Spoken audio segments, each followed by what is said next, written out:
નમસ્તે વિદ્યાર્થી મિત્રો, કેમ છો? મજામાં ને? ધોરણ 7 વિષય હિન્દી પ્રકરણ 2 હમ ભી બને મહાન. તો બધાએ પાઠ સમજણ પડી ગઈ હશે. આજે આપણે આગળ છે અભ્યાસના પ્રશ્નોના જવાબ જોઈશું. પ્રશ્ન નંબર 1 છે, निम्नलिखित प्रश्नों के उत्तर दीजिए. बच्चे को बचाने में देरी होती तो क्या होता? तो बच्चे को बचाने में अगर देरी हो जाती तो वह सामने से आ रही मोटर के नीचे आ जाता. दूसरों की जान बचाना हमारा कर्तव्य है. आप और किन बातों को अपना कर्तव्य समझते हैं? तो हमें दूसरों की जान बचाना है तो हमारा पहला कर्तव्य है, लेकिन इसके साथ साथ हमें किसी को दुख भी नहीं पहुंचाना चाहिए, बड़ों का सम्मान करना चाहिए, अन्याय को सहन नहीं करना चाहिए, कभी किसी को धोखा नहीं देना चाहिए, देश की सेवा करनी चाहिए और अनुशासन का पालन भी करना चाहिए. तभी यह सारे हमारे कर्तव्य हैं. मुख्य अतिथि को द्वार पर ही रोक देना सही था. क्यों?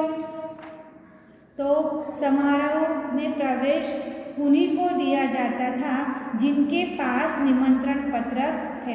मुख्य अतिथि भले ही सम्मानीय व्यक्ति थे, परंतु उनके पास निमंत्रण पत्र नहीं था, इसलिए नियम के अनुसार उन्हें द्वार पर रोक देना ही सही था. प्रश्न 4, आपको कहाँ कहाँ पर भेदभाव की नीतियाँ दिखाई देती है? तो आप जानते हैं कि मनुष्य एक समाजशील प्राणी है और समाज में हमें बहुत सारी जगहों पर भेदभाव की नीति देखनी पड़ती है. परिवार में बेटा हो या बेटी हो, समाज में गरीब अमीर के बीच, ऊंच नीच के बीच जाति पाति का भेद रखा जाता है. सरकारी और निजी कार्यालयों में भी वरिष्ठ और कनिष्ठ के बीच भेदभाव की नीति हमें दिखाई देती है. सफल होने के लिए हमें क्या करना चाहिए? तो सफल होने के लिए हमें हमारे लक्ष्य के प्रति जरा भी लापरवाही नहीं बरतनी चाहिए. लक्ष्य को पाने के लिए हमें लगातार अभ्यास करना चाहिए. अभ्यास के समय दिखाई देने वाली अपनी त्रुटियों को भी हमें दूर करना चाहिए. आप किसको प्रामाणिक इंसान कहते हैं? जो व्यक्ति अपनी मेहनत की कमाई के सिवा किसी और की धन का उपयोग नहीं करता, उसे हम प्रामाणिक इंसान कह सकते हैं. मनुष्य प्रामाणिक जब भी वो हो सकता है जो दुकानदार वस्तु का सही दाम लेता हो, कोई अधिकारी भी हो तो वो रिश्वत नहीं लेता हो, और प्रामाणिक टैक्सी वाला भी मीटर देखकर ही दाम से अधिक किराया नहीं लेता है.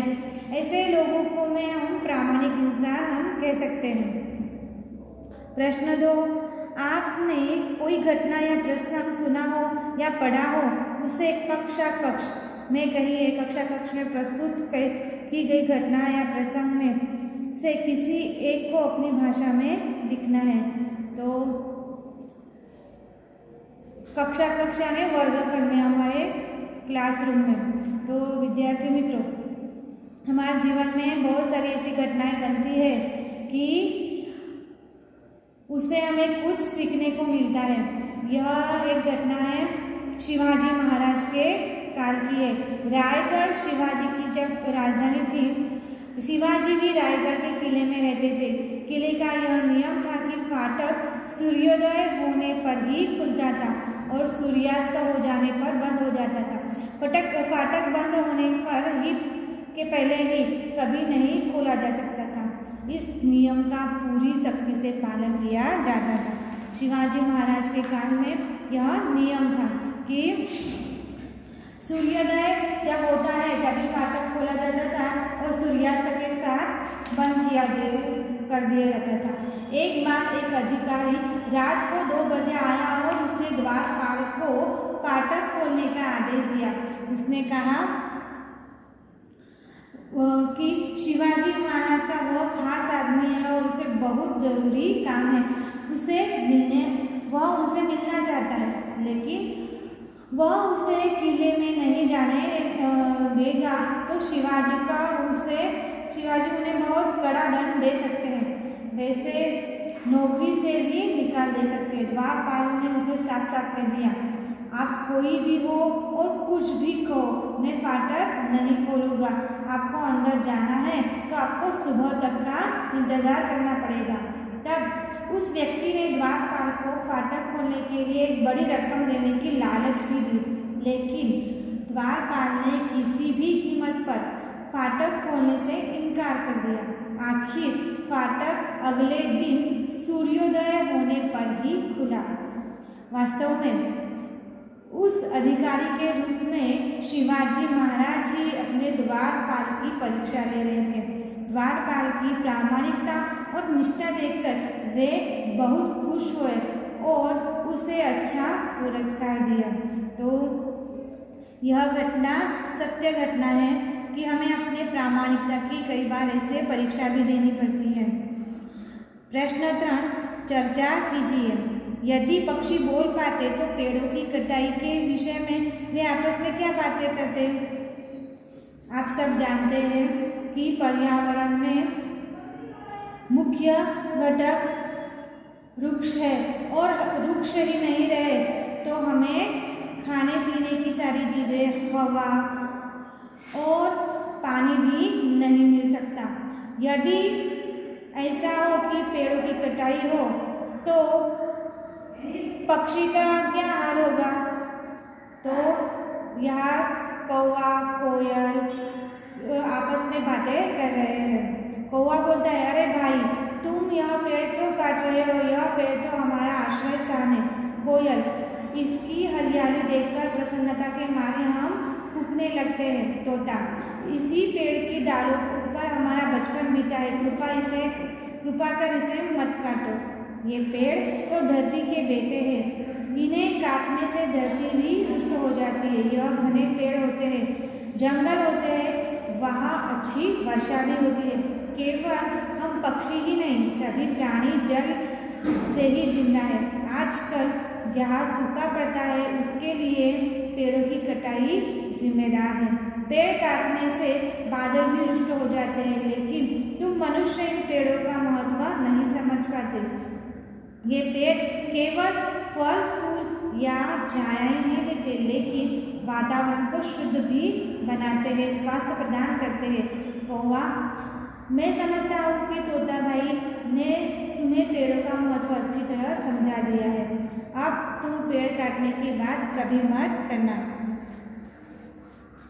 कोयल कहती है, हाँ तुम पेड़ काटोगे तो कहाँ बैठकर हम मधुर गीत गाएंगे? मेरी बोली की मिठास से ही तो आमों में मिठास आती है। पेड़ न होंगे तो वसंत कहाँ से आएगा? इसीलिए मेरे भाई पेड़ों को जिंदा रहने दो। ये जिंदा है तो सबकी जिंदगी सुरक्षित है। तो इस प्रकार यदि पक्षी बोल पाते तो वो पेड़ को काटने के लिए सख्त मनाही करते। दूसरा प्रश्न है, यदि धरती माता बोल पाती तो मनुष्य के बारे में ईश्वर से क्या शिकायत करती? यदि धरती माता बोल पाती तो मनुष्य के बारे में जरूर ही भगवान से यह शिकायत करती कि हे प्रभु, तुम्हारा बनाया गया यह इंसान बहुत बुद्धिमान है। इसकी बुद्धि के चमत्कार देखकर तो आप ही हैरान होंगे। बिजली, cinema, television, mobile, telephone, computer, हवाई जहाज, रेलगाड़ी, मोटर, अरे कहाँ तक गिनाऊं इसके करतब। शहरों में इसने स्वर्ग ही खड़ा कर दिया है। इसने इस बेटे की अक्लमंदी पर मुझे गर्व है, लेकिन इतना बुद्धिमान होने पर भी लोभ, ईर्ष्या, द्वेष, हिंसा, अनीति आदि से छुटकारा नहीं मिला है। इसने बम और मिसाइल जैसे विनाश के भयानक साधन बनाए हैं, जो पेड़ मनुष्य को फल फूल, छाया, लकड़ी न जाने क्या क्या देते हैं, उन्हीं को यह बड़ी बेरहमी से काट डालता है। इसमें इतनी भी बुद्धि नहीं है कि पेड़ काटकर वो अपने पैरों पर ही कुल्हाड़ी मार रहा है। इसकी ऐसी ही नादानी से न जाने कितने जंगल बर्बाद हो गए हैं। सूखा, बाढ़ आदि के रूप में जो परिणाम भी हम भुगत रहे हैं, फिर भी उसकी आंखें नहीं खुलती है। प्रभु, अब आप ही इसे समझाइए और राह दीजिए। इस प्रकार धरती माता अपने सपुत्र को, जो मनुष्य को अपना पूत मानती है, उसे सही राह पर लाने के लिए भगवान से प्रार्थना कर रही है। प्रश्न 4, निम्नलिखित परिच्छेद को पढ़िए और लिखिए। यहाँ एक परिच्छेद दिया गया है और हमें फिर से इसे लिखना है सुअक्षर में। तो अपनी नोट में सबको ये लिखना है। प्रश्न 5, निम्नलिखित परिच्छेदों में उचित विराम चिन्ह लगाकर लिखना है। यहाँ 2 परिच्छेद दिए हुए हैं, यह हमें लिखना है। स्वाध्याय पोथी में दिए हुए हैं तो उसी में लिख सकते हैं। स्वाध्याय, लड़के के रोने का कारण क्या बताया? लड़के ने रोने का कारण बताया कि उसकी जो चवन्नी थी वह खो गई थी। अगर उसके माता को पता चलेगा तो उसकी माँ उसे बहुत पीटेगी। नरेंद्र बड़ा होकर किस नाम से प्रसिद्ध हुआ? नरेंद्र बड़ा होकर स्वामी विवेकानंद के नाम से प्रसिद्ध हुआ। इस प्रसंग में नरेंद्र ने कौन कौन से गुण हमें नजर आते हैं? तो इस प्रसंग से हमें पता चलता है कि नरेंद्र वस्तु की अपेक्षा व्यक्ति को अधिक महत्व देता है। उसकी दृष्टि में मानवता का स्थान सबसे बड़ा है। द्वार पर रानड़े को देखकर स्वागत समिति के सदस्य ने क्या किया? द्वार पर रानड़े को देखकर स्वागत समिति के सदस्य ने उन्हें आदरपूर्वक मंच की ओर ले जाने का प्रयास किया। अल्पाहार के समय कौन नहीं दिखाई दे रहा था? अल्पाहार के समय क्रिकेट टीम का कप्तान नहीं दिखाई दे रहा था। सफलता के आधार क्या क्या है? सफलता के आधार लक्ष्य के प्रति एकाग्रता, अविरत अभ्यास, कठोर परिश्रम और लगन है। हजरत अली ने एक मोमबत्ती बुझाकर दूसरी मोमबत्ती क्यों जलाई?